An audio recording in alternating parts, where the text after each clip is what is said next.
guys, and welcome back to Jezza Yang YouTube channel. And today we're going to be looking at some Michelangelo. But in this video we're only going to be looking at Michelangelo's life and his lifetime. And in the next video we're going to be looking at some of his paintings. And I'll link the next video in the description below so you can check that out. But let's get on with this video about Michelangelo's lifetime. So let's start off with the basics, shall we? Who was Michelangelo? Well, Michelangelo was a Renaissance artist from the 14th century. And to be exact, he was born on March the 6th, 1475, at around 8 o'clock. Yeah, that's pretty specific.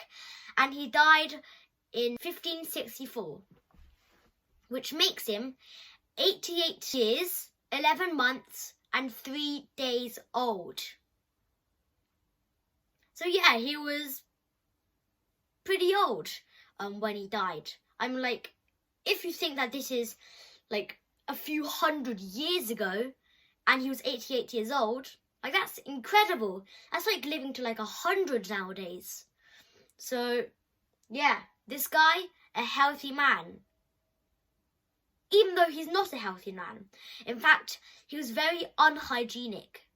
He would sometimes put on his clothes and not take them off for months and months.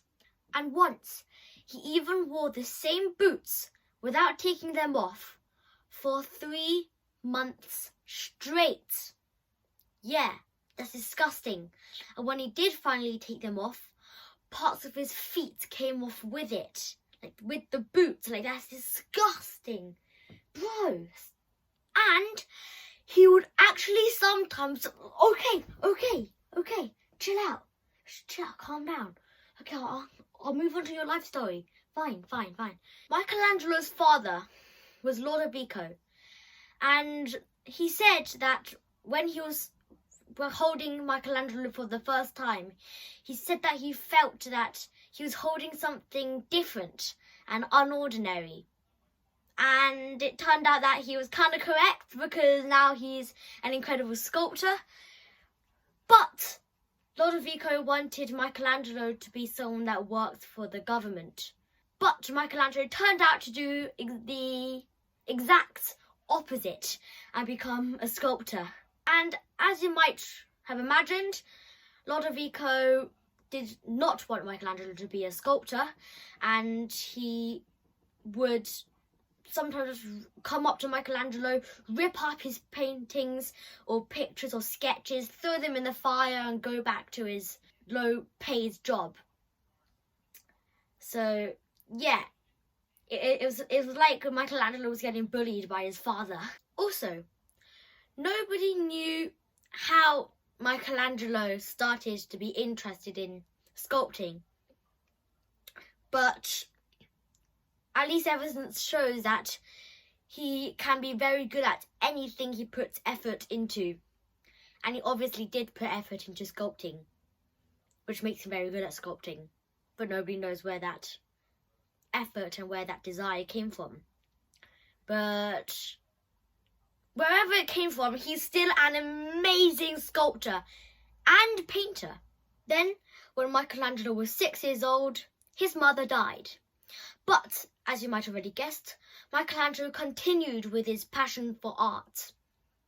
And soon enough, his father, Lodovico, gave up telling Michelangelo to stop doing art. So, his father sent him to a very, very good fresco painting studio, where he was taught how to do fresco by a brilliant man called Michealangelo. What do you mean you learned nothing from Michealangelo? Yeah, Michelangelo often said that he learned nothing from Michealangelo, even though he learned the fundamentals of painting from Michealangelo. Isn't that correct, Michealangelo? But anyway, before Michelangelo even finished his teens, he was already better than all the students in Michelangelo's workshop. even better than Ghirlandaio himself. Soon, Michelangelo was taken by the Medici family, and he was taken to sculpt with a load of other sculptors. And obviously Michelangelo was one level better than all the other sculptors, so that led to jealousy. And jealousy would lead to arguments. And sometimes there was actually physical violence involved. And once Michelangelo actually got his nose broken by another sculptor. So yeah, that is pretty serious. But that is actually a very, very big part of his life, getting his nose broken, because he realizes how ugly he is, and he tries to find this beauty through his paintings and sculptures, which he definitely did. Then Michelangelo begged for a piece of marble from another sculptor, and luckily the sculptor gave it to him, and Michelangelo produced an amazing sculpture called the Head of Faun. And the Faun is a mythical god, half man, half goat, and he created the head of that god. And the head of the Medici family, or the Medici family, Lorenzo the Magnificent, he saw Michelangelo's incredible, masterpiece, shall we call it, and he was very impressed. So he let Michelangelo into his fold and gave Michelangelo his very own room and paid him an allowance. So after that, Michelangelo's life got better, and he painted, he sculpted loads of relief panels until Lorenzo the Magnificent died and his brother Piero took over. But Piero didn't need many sculptures done, or anything to do with sculpting really, so he left Michelangelo with nothing to do until the winter, when he asked Michelangelo to sculpt a snowman. Yeah, that proved to be one of the most stupid commissions that Michelangelo has ever got in his whole entire life. But hey, Michelangelo's doing something, at least. And as you might already noticed, I have changed my shirt. Well, that's mainly because now it's the next day. And Jesus Christ, okay, be more patient. Can you not wait 2 seconds? Honestly, fine, I'll move on. And at the same time, around the same time to when Michelangelo was sculpting that snowman, the prior of Santa Rosa Barito asked Michelangelo to sculpt the crucifix for his church, and the prior was very, very delighted with the result, so he gave Michelangelo the use of a room, like a mini studio. Isn't that awesome? But that gave Michelangelo the ability to dissect corpses, and he was the first man to dissect corpses in that way. But in 1495, an army led by King Charles VIII threatened to take over Florence. So loads of people, including Michelangelo, fled the city. And in order to find a new patron, Michelangelo travelled to and fro Bologna and Venice. But meanwhile, in Florence, a change of power had occurred. A priest by the name of Girolamo Savonarola has created a fierce campaign against the Medici family. So in hearing this, the Medici family fled the city, leaving Savonarola free to take power. And the new priest disapproved in paintings and sculptures showing the naked body. Yeah, it was. Yes, that is true. And he went back to Florence to see his family, as Michelangelo said. And one of the Medici family members, Lorenzo, asked Michelangelo to sell a sculpture that he made earlier of the Roman god of love, Cupid. Yes, and to make that effect, you covered the Cupid in actual poop and buried it in the soil and dirt for a few weeks. Isn't that correct? Yeah, that's pretty disgusting. A senior churchman by the name of Cardinal Riario actually bought this sculpture, but soon realised that the real creator of it was Michealangelo. But instead of punishing Michealangelo, he was actually very impressed, so asked Michealangelo to sculpt another sculpture for his collection. Isn't that amazing? Holy shoot, my tooth just fell out.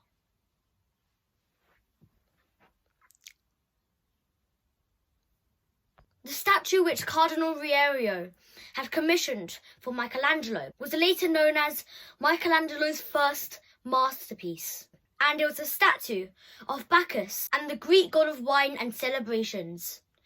Everybody thought the artwork was amazing, but Cardinal did not. He thought that the characters looked too drunk and refused to pay for the artwork. And soon, Michelangelo's family had fallen into a great financial crisis. What Michelangelo needed was a new patron, and fast, not only to support himself, but his whole family. So yeah, things are definitely not going well for Michealangelo. Until, in November 1497,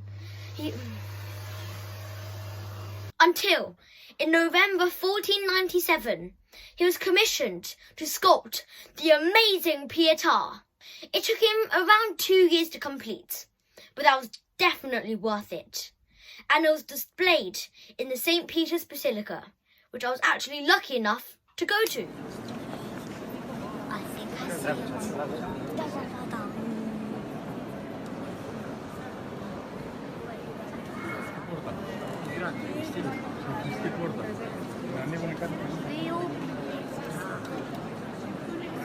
it. I can't believe I'm actually seeing the real one. Everybody was amazed at the realism, from the human flesh to the detailed folds in the clothing of the Virgin Mary. And it was that sculpture which made Michealangelo famous. And loads of powerful people from all around Europe were hammering to get a sculpture by him. And since then, he has finally got over his financial issues. Back in Florence, another change of power had occurred. Savonarola had fallen into disfavour and was executed, and it was now safe again for artists to return to Florence. Soon, Michealangelo was commissioned to sculpt the David, a biblical figure, a young biblical figure, who managed to kill a giant called Goliath. 2 sculptors had already been commissioned, but both failed, only managing to make the piece of marble almost impossible to sculpt.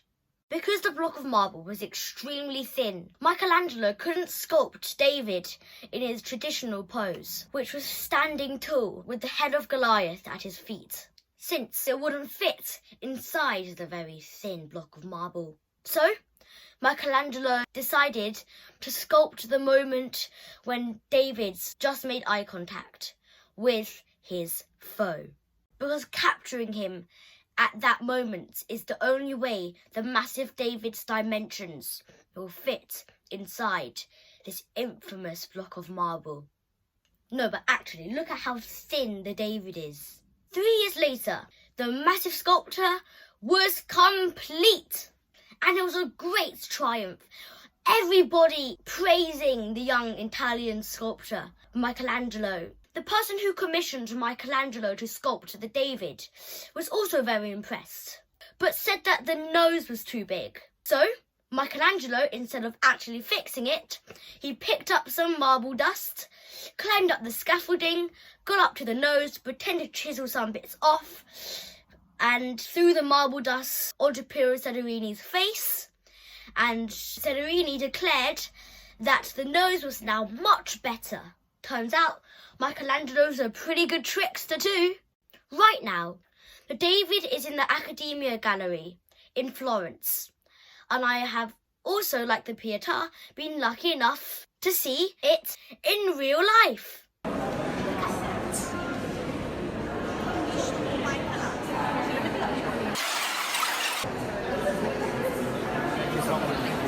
So yeah, it was amazing and it was massive.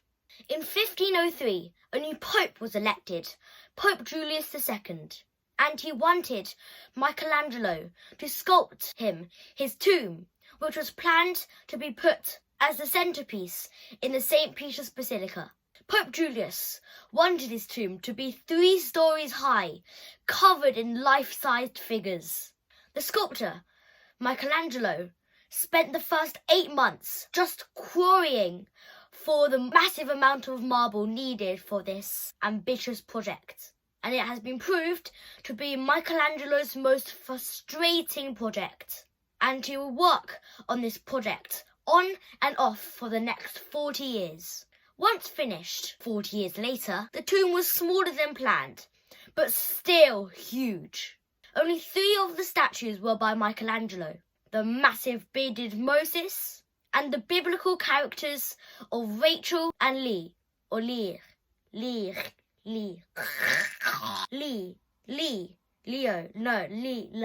Whatever.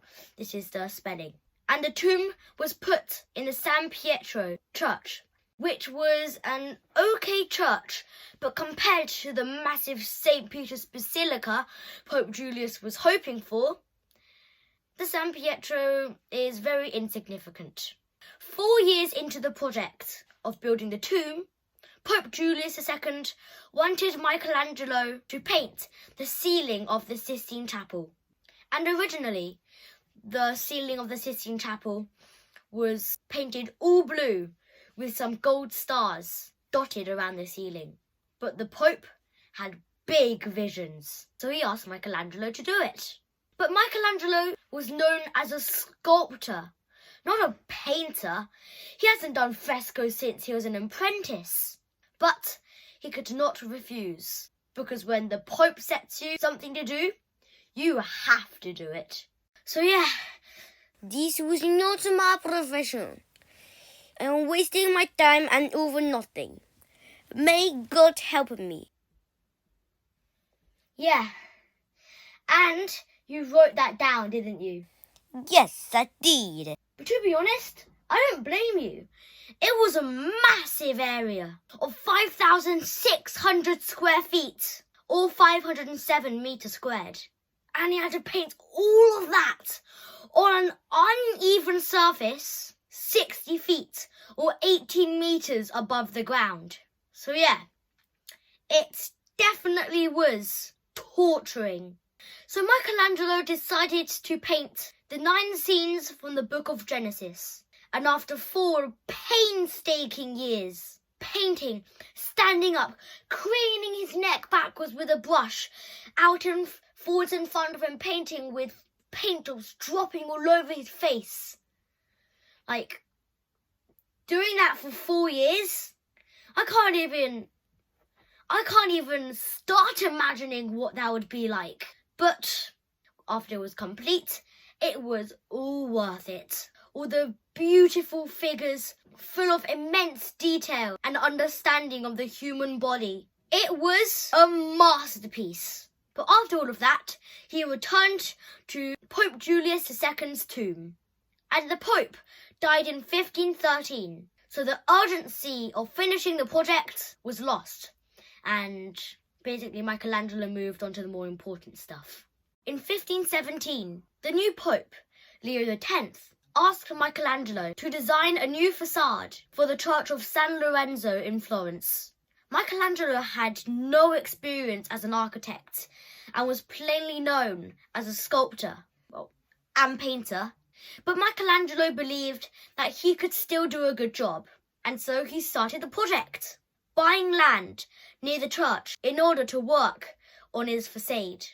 But then, in 1520, the project was put on hold, then cancelled altogether, and Michealangelo was furious. He put all his efforts and hope into this project, and it was just cancelled. No wonder Michelangelo was furious.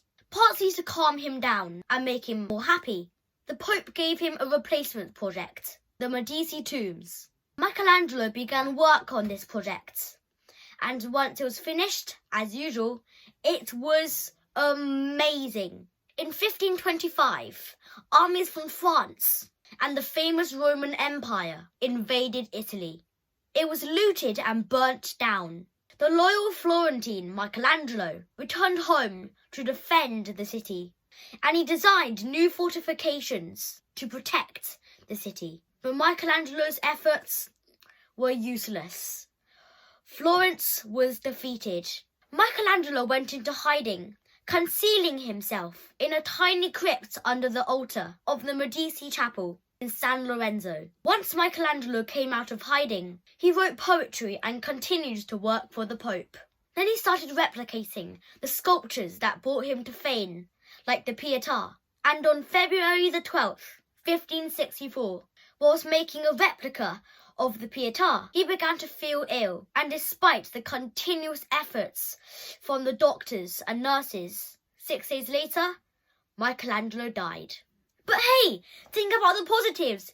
He lived for nearly 89 years, and like the David, the Sistine Chapel, the Last Judgment would even be made if he didn't live up to his extreme age. So we are actually very, very lucky that Michelangelo lived to February the 18th, 1564. Now, you might have realised that throughout the video I've been changing my clothes, and that was on purpose. Please put down in the comments below, if the comments work, of course, because it hasn't been working lately, how many times I have changed my clothes in this video.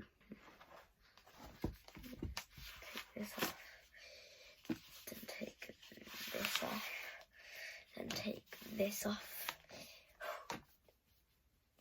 So yeah, thanks for watching, and I'll see you next time. Bye!